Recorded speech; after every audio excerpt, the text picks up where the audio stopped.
Merci d'être sur la télévision Labari pour suivre le journal de ce jour, dimanche 16 mars 2025. Mesdames, Messieurs, bonsoir, bonne rupture et bienvenue à tous. Aujourd'hui, dimanche 16 mars 2025, correspond à la 16e journée du mois béni de Ramadan, un mois de dévotion et d'invocation de Dieu.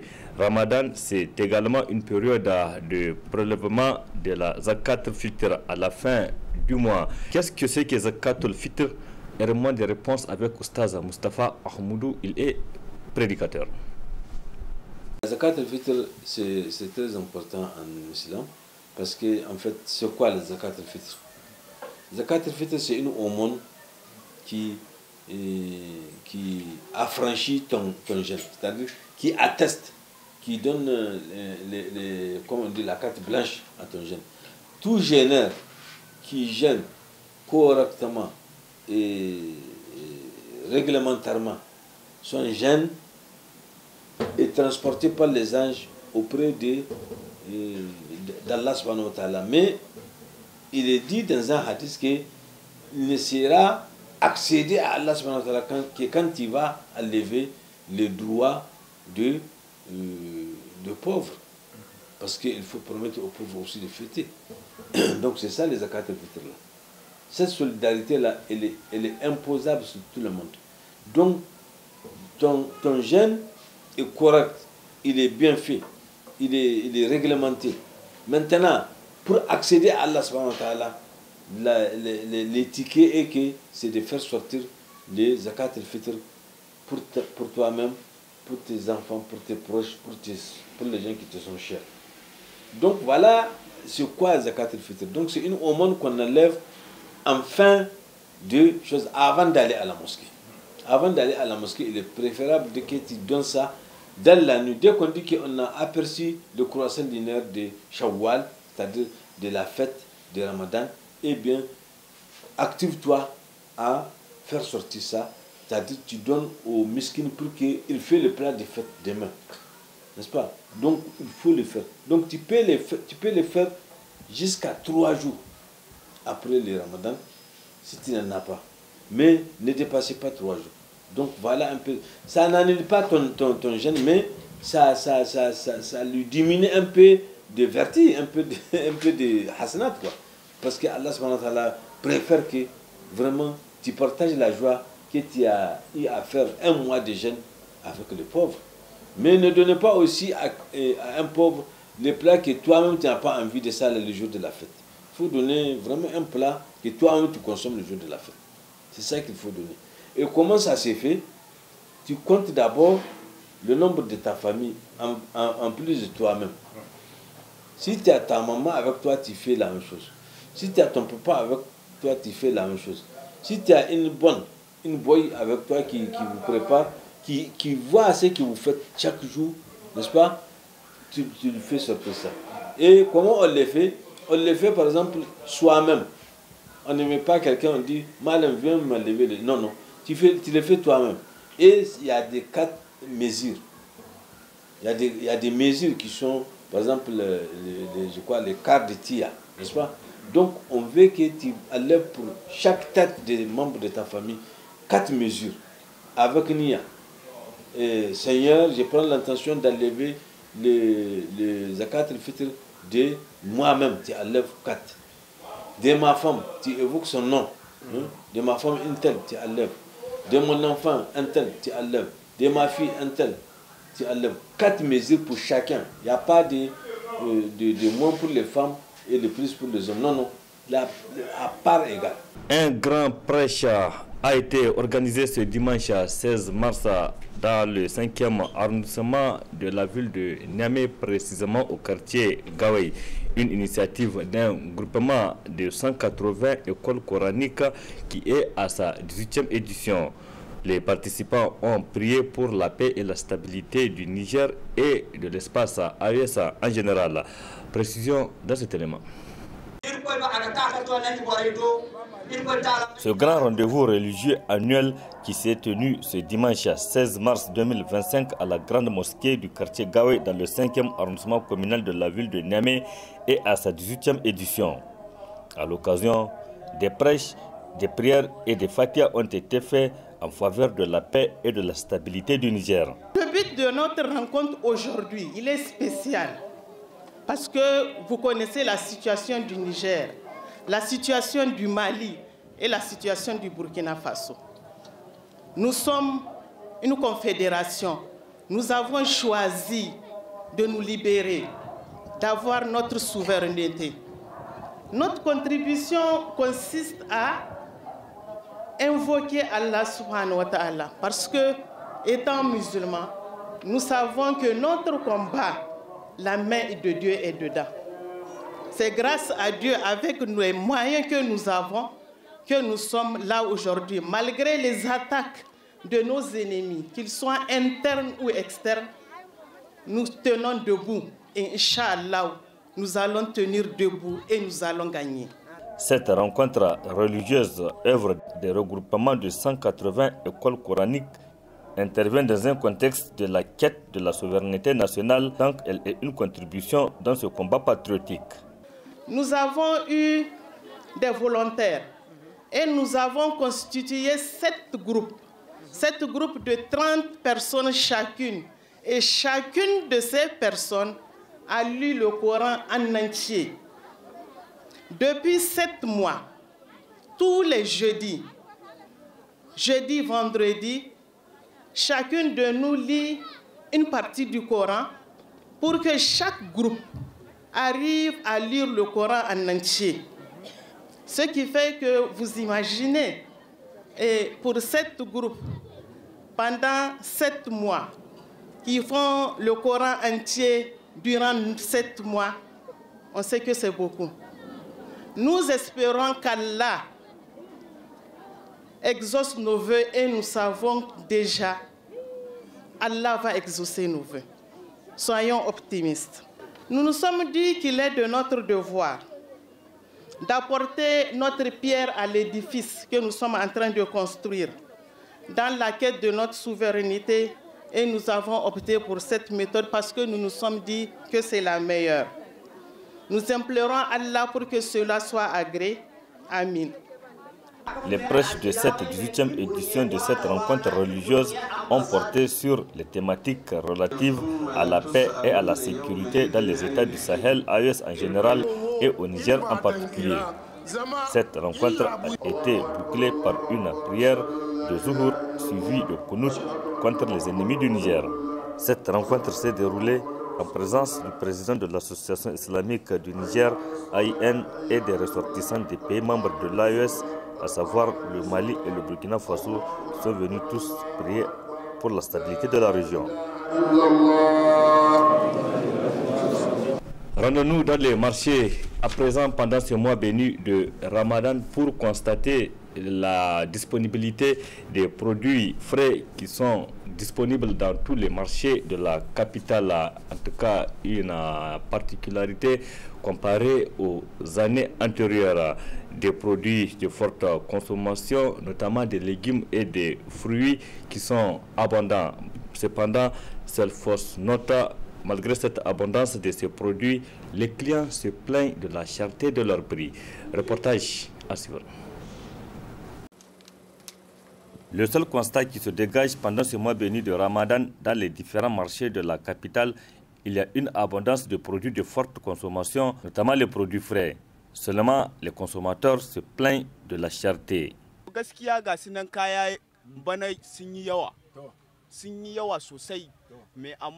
Cette année, il y a une abondance de produits. Cependant, il faut revoir les prix qu'on trouve un peu chers. À mon point de vue, je vois qu'avec le carême, les condiments, ils doivent un peu diminuer les prix. Mais apparemment, ça devient très cher et tout ça. Ils n'ont qu'à voir vraiment les choses et diminuer un peu les prix de tout parce que vraiment, il y a d'autres, ils n'arrivent pas. Ils ont le moyen, mais pas tellement. Ils n'ont pas trop le moyen de payer certaines parce que c'est trop cher. Tu vas donner ton argent, mais on ne va pas te donner grand-chose. Chez les revendeurs, l'on estime que les prix sont abordables dans l'ensemble. Cette cherté décriée par les consommateurs se justifie du fait que c'est au niveau de grossistes que nous prenons ça un peu cher. Par exemple, le sac du citron qui se vendait avant ce mois béni de Ramadan à 35 000 francs CFA, il coûte actuellement 75 000 francs CFA. Et le gingembre, avant Ramadan, le sac est à 125 000 francs CFA. Il se vend actuellement à 130 000 francs CFA. Donc peut-être cette cherté, c'est au niveau des grossistes. Je vends des condiments, bien que les clients se plaignent de la cherté des prix. Mais dans l'ensemble, ça va. Cependant, c'est la pomme de terre qui coûte un peu cher. C'est sûr que le problème pourrait se situer au niveau des grossistes. Du côté des grossistes, l'on se réjouit de la disponibilité des produits locaux, notamment qui sont accessibles à des prix abordables.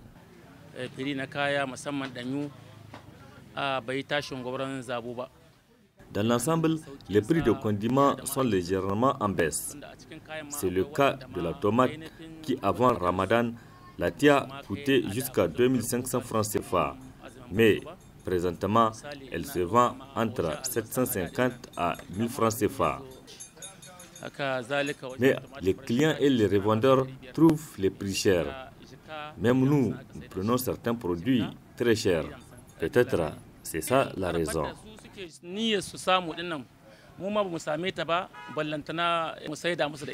Selon les revendeurs et les grossistes, tous ces produits frais sont des produits locaux provenant de différentes régions du Niger. Autre aspect de cette édition, éclairer l'opinion publique sur la situation actuelle des contractuels de la santé, tel est l'exercice auquel s'est adonné le secrétaire général du syndicat national des agents de santé contractuels et fonctionnaires ce dimanche 16 mars 2025. Il a été notamment question du paiement des pécules des dits agents. Un extrait du secrétaire général du SINASCOF, Ibrahim Moussa.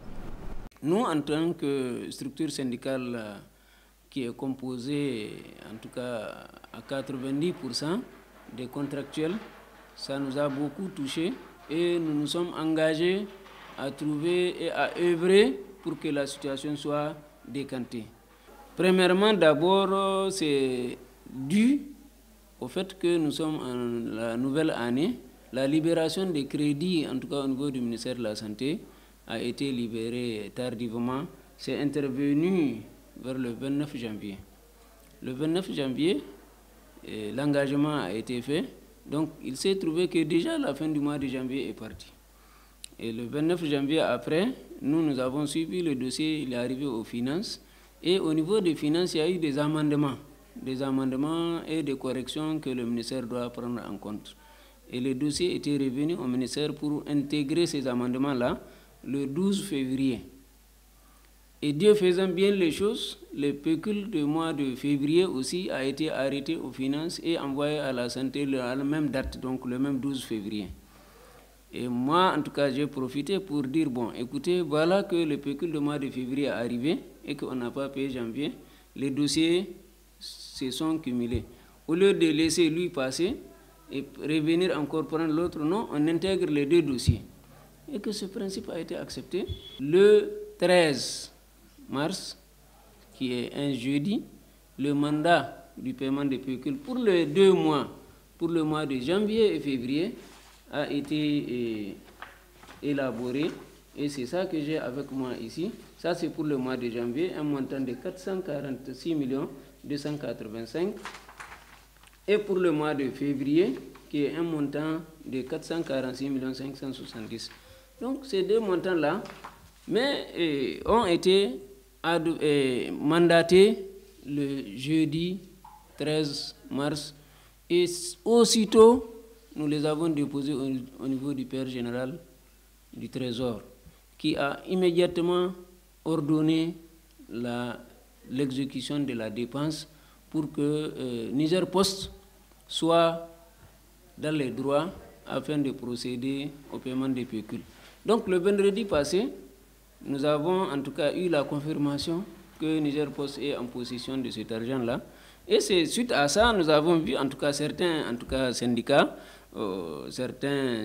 qui ont en tout cas l'habitude de faire des jeux de récupération ou bien de l'opportunisme, sortent pour en tout cas expliquer que on n'a pas payé les contractuels de la santé. Parallèlement, il y a une stratégie que, en tout cas, notre structure fait partie des syndicats qui ont le souci des paiements à terme échus des pécules des contractuels de la santé. Et qu'est-ce qu'il faut? C'est en ce moment, nous avons, en tout cas en collaboration avec les différents ministères, demandé à Niger Post de procéder à une méthode qui va permettre le paiement de ces pécules à terme échu. Maintenant, l'autre élément qui nous tient beaucoup à cœur aussi, c'est sur le recrutement à la fonction publique. Ça, c'est un cheval de bataille. Hier, en tout cas, certains syndicats nous qualifiaient de contractuels de collectivité. Alors qu'à l'heure où je vous parle, je défie celui qui peut amener un document pour dire que nous sommes des contractuels de collectivité. Et de 2020 à aujourd'hui, ces contractuels-là sont payés dans le budget du ministère de la Santé. On n'a aucun intérêt à mentir les camarades contractuels. On n'a aucun intérêt. Et nous l'avons dit, nous ne pouvons plus et nous ne pouvons pas et nous ne pouvons jamais aller mentir les camarades pour qu'ils puissent adhérer à notre syndicat. Ce n'est pas du syndicalisme. Il faudrait être réaliste et dire la vérité et laisser les camarades au choix de comprendre ce qui est réel. Sur le plan sportif, et c'est pour boucler ce journal, l'actualité nationale est marquée par l'élection du président de la Fédération nigérienne de football, la FENIFOOT, colonel-major Jibril Hamidou Di Pelé, au conseil exécutif de la FIFA. C'était le 12 mars dernier au Caire en Égypte. À son retour à Niamey le vendredi 14 mars dernier, il a été chaleureusement accueilli de l'aéroport international Diori Hamane de Niamey au centre technique de la FENIFOOT. Retour sur cet accueil avec Ismaël Moumouni et Cheb Guissou. Il a osé et ça a marché. Donc impossible n'est pas nigérien. Une phrase qui trouve tout son sens à travers cette brillante élection du colonel-major Jibril Hamidou Di Pelé au conseil de l'instance dirigeante du football mondial. C'est sous un soleil de plomb qu'un accueil de grand jour a été réservé au président de la FENIFOOT et sa délégation à l'aéroport international Diori Hamane aux environs de 12h30. Fervent croyant, une iftar a été organisée à son honneur au centre technique de la FENIFOOT.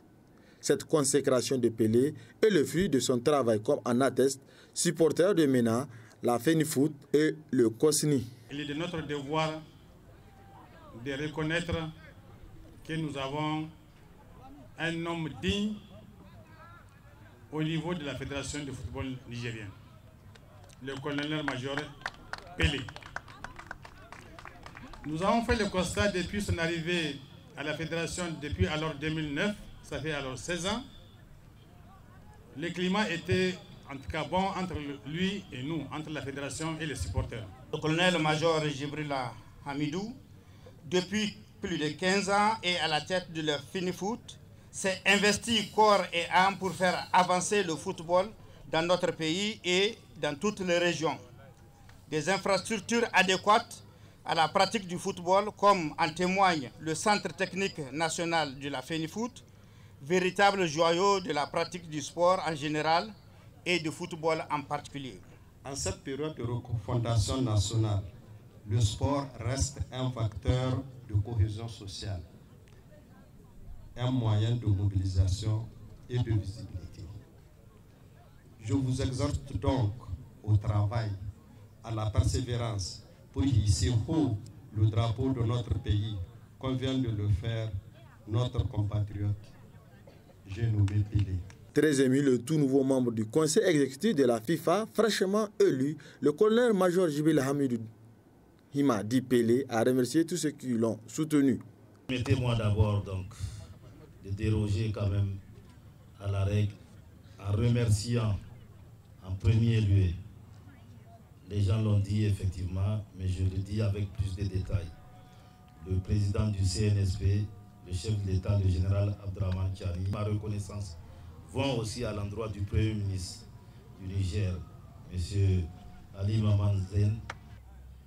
Mais ma reconnaissance et mes remerciements vont aussi au ministre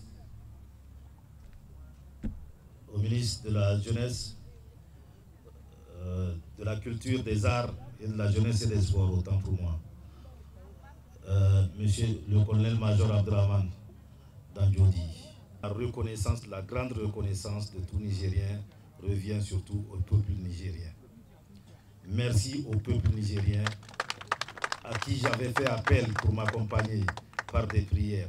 Et je sais que ça s'est fait. Je l'ai ressenti en mon âme et je l'ai ressenti pendant les élections. Toutes les prières collectives ou individuelles qui ont été faites pour m'accompagner ont payé, ont donné ce fruit, leur fruit en tout cas, en me permettant d'accéder avec un score plus qu'honorable à cette institution mondiale. Qu'ils en soient remerciés. Merci à tous ceux qui ont fait en tout cas des rives du Niger aux confins du Ténéré, sans oublier bien sûr ceux de la diaspora. Merci à tous pour en tout cas cet accompagnement spirituel. Comme je l'ai toujours dit, chaque fois que les Nigériens croient en quelque chose et qu'ils font une communion des esprits et des cœurs, on arrive toujours à un résultat incroyable.